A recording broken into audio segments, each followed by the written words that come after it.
ஒன்பது கோளும் ஒன்றாய் காண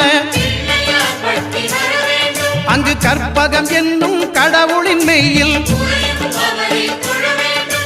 ஒன்பது கோளும் ஒன்றாய் காண அங்கு கற்பகம் என்னும் கடவுளின் மெய்யில் சூரியன் முதலாய் 9 கிரகமும் பலவித குணங்களை கொண்டிருக்கும் எங்கள் கற்பக தருவில் அவை வரும்போது ஒன்றாய் சேர்ந்து பலனளிக்கும்.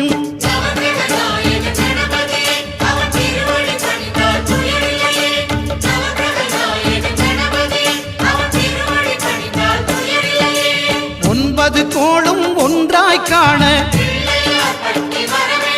அங்கு கற்பகம் என்னும் கடவுளின் மெய்யில்